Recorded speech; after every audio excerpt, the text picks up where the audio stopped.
Oh ya gronks, welcome back to the channel. This is a perm and this is an AU Falcon metal car.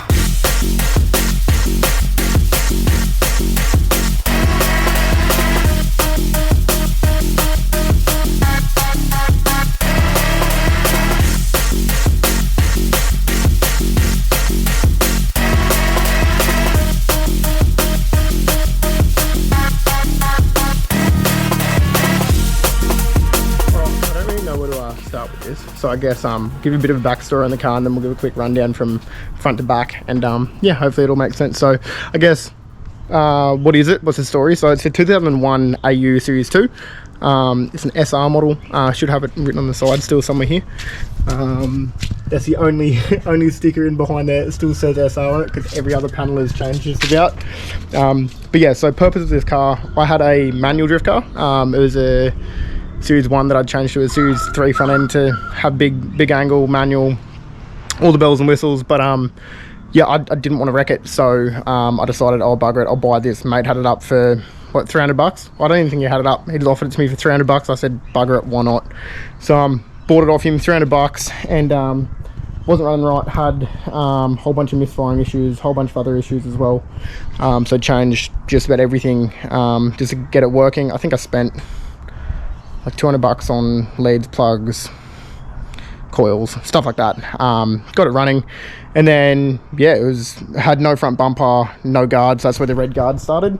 And as soon as I started with that, it was a white bar to begin with as well. I threw a white bar on it, and then from there I was like, I'm going to turn this into a missile car. So that's basically the reason as to why it looks the way it does, and I wanted it to look mismatching from the start. I knew that's how I wanted it to go, and yeah, so every single time I broke something or something broke on me, I would change it.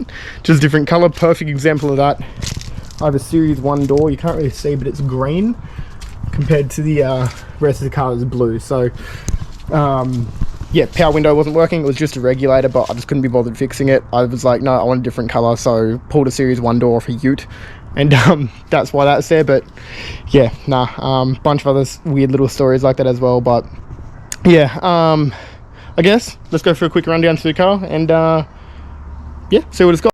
Alright, so starting from the front of the car, only really reasonable to start with the motor. So what do we got? We've got an Intec. It's a 4 litre single overhead cam Ford motor. It's basically, for those that don't know, an older brother to the Barra, so the double overhead cam that you get in for all your XR6s and BAs, BFs, FGs, all that. Mine's dead stock, about 233 Ks on it, 233,000 Ks, not even broken in yet. And then all I've got for mods on that is extractors, some no-name extractors pulled off another car. I have welded on the word Renrag onto the extractors there. Other than that, it's just a pod filter, and then I've just got trans coolers here, 2 trans coolers that run in line. And then a power steering cooler here, just because the power steering pump does get a bit tired and you end up going through racks if you don't have your trans fluid cooling down. But other than that, dead stock from factory, just simple, stupid, starts every time, and it's all you need for a beta. I did have plans to turbo this, but there's just no point. If I want to turbo something, I'll build another AU that I can sort of make a bit more professional comp spec sort of car, run more power, and then just leave this as a seat time car. Because what's the point in making this not usable anymore? I just don't see a point. I need this to be my track car, beta, missile car. I need it to remain what it is, what everyone loves it as. So that's that. Then moving on from there, I do have this thing sitting on HSD coilovers all around. And then on work wheels all around as well. So normally I do have some other wheels that I throw on the back for events and stuff when I do go through the tyres on these. But yeah, Kiwamis on the front, and then I got the D9Rs in the rear.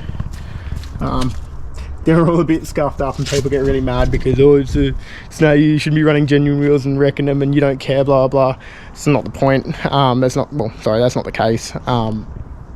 These get treated as they would on any beta in the world. If you go to Japan, all these are scuffed up. It's just how they are. But yeah, so I guess, yeah, moving on. We've got AU House banner, big modification, bringing back the Unity, you gronks. Take note, there's a lot of you in this scene that are a bunch of gronks. You need to cheer up.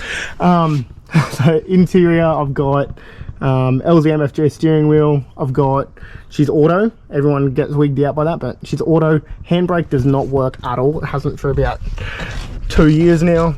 Does nothing. I've got just some crappy drift seat. And then a factory passenger seat. They will be getting swapped. So this one, driver's seat will become passenger seat, and then I will be putting something pretty cool in this side actually. But yeah, oh, look at that, mate. 233,000. Not even broken in, but yeah. Back of the car. Blanking plate sponsored by Uncle Rico. And then I've got bunch of the stickers from the AU House Boys. Street Carnage, represent, and then just a whole bunch of the other boys. Shout at the fucking send. But all the other boys on there. Ping pong. Luke Fink. This, that, you know, that's how it is. She's not a party car without a fucking sticker window. Alright, now we get to the exciting bit of the car. The rear end. No one ever expects what's going on in the rear. Sort of blown away by it in the end, but yeah, let me show what you got. Let's pop this boot and have a look inside. Alright, so this is what we got. We've got the fuel tank mounted in the boot, no problema. And then we've got factory AU Falcon springs on both sides to hold the guard in.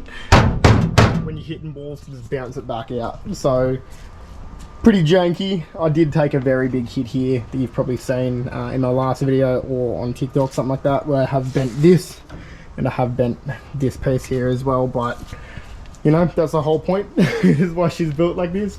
Jump on that quarter a few times just to straighten it out. This is only temporary. I will be fixing this up properly at some point, but just to get the car looking like a car again. Just throwing that tail light back in, and the brake lights and indicators do work. But yeah, other than that, I've got surge tank in it. That is a Racework surge tank. I can't remember what pump it's got on it, but yeah, it just runs out of the factory tank here into surge tank straight up the front, because these have massive issues with surge. So what else in the rear? Oh, of course, one of the most essential mods, weldy. It's an AU Falcon. Don't dick around, don't get a mini spool, weld the dog. Two biggest mods on these, people don't really realise: angle kit, weldy. That's all you need to drift these. That's all they ever need. You don't need handbrake, you don't need manual, you don't need this, that, or the other. You literally just need a weldy and knuckles, and you can come party with this thing and drive it the exact same. I mean, coilovers help, camber does help a bit. This thing didn't have camber for over a year of ownership, just because I just didn't need it. There was no point for it. Oh, I better show you the lights working, eh? Let me get in here. Turn this on, smack that one.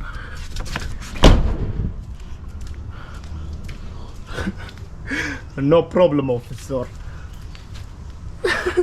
Altezes or something like that. Yeah, good. Well, let's close this one up.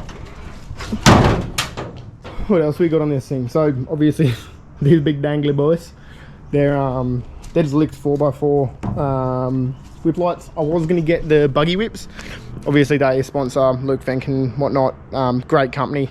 I just couldn't justify spending the money at the time, especially because the whole point of these were to effectively be boot pins, because I couldn't be bothered putting proper boot pins in. Hence these little holes here. That was literally just zip tied every event, because this never had to be opened, because I can obviously just fill it straight through the boot. So the boot would always fly up doing big entries into like Dipper or even Darchie, just into the bank. And I was like, no, I want to put some more weight on the back of the boot, so it didn't make sense only having one. I wanted two, and ended up just being the cheaper option. Bit of a tight ass. That's sort of how some of this build goes, other than the suspension, the weldy, knuckles, all the other proper essential things you need to be working well for your drift car. But yeah, other than that, I don't know really where we're at with this, but all I know is I'm going to be doing a bit of a refresh and everything, because obviously a couple of the panels are a bit how's your father. Doors have been loved a little bit. I might not change the doors because they still work perfectly, and it's just going to continue getting hit like this. That's what it's built for. But as far as like the guards go, got some new guards to put on it. Headlights definitely need to change. Front bumper's been on there. That bar has not come off the car since it went on over a year and a half ago, and it's done every single event with that bar on. Not once has it fallen off the car, so it's seen a lot of love. So I definitely need to refresh. Oh, something I didn't mention, the little lip on the front. Everyone asks what this lip is. That is an MX83 Cressida front lip.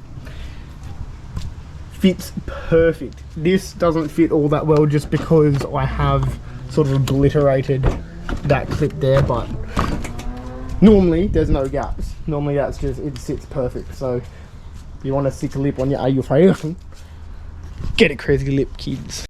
Oh yes, so another thing I do get asked frequently is why does my car sound different at different events? So you might be aware Archie has a rule where you need to have a muffler close to the rear section of your exhaust. So for that I literally just have a Mustang muffler off a, I think it's a 5-litre Mustang, just one of the new ones. Quietens the car down heaps, because other than that, normally all that's on there for like Queensland Raceway or any event that doesn't matter, it is just a straight section and it is a loud boy. So obviously that can't be used at Archie or any track that has noise restrictions, because this thing just blows eardrums. So yeah, I don't really have too much else to say about this car, to be honest. It's basic, it's really stupid simple, it's a heap of fun. Something else I get asked, so you may or may not know, this car has always been called the Blue Turd. It still is. We sometimes call it the bluish turd now, but it's still the Blue Turd. And people always have a laugh because they're like, what's even blue on it anymore? So this is the grille. This has never come off the car. It has been smacked a bunch of times, hence the bottom piece is missing, but it's never come off the car. The doors on this side, both blue. Roof, we'll call it blue.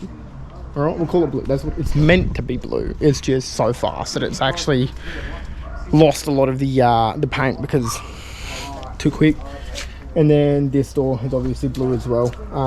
But yeah, just about everything else has changed. I've got Futura boot, fucking Forte, rear bar quarters.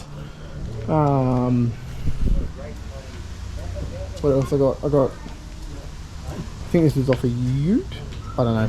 It's quite funny. All of my mates have sort of donated parts, or I've bought their cars as parts cars, and then yeah, use them on the outside of my car. This car has sort of part ownership by about I think 7 of my mates. So everyone owns a piece, sort of thing. But yeah, that's sort of all she wrote, mate. Don't have much else to say about this, so don't forget to like, subscribe, comment, all that good stuff. I will see you in the next one. Cheers, guys.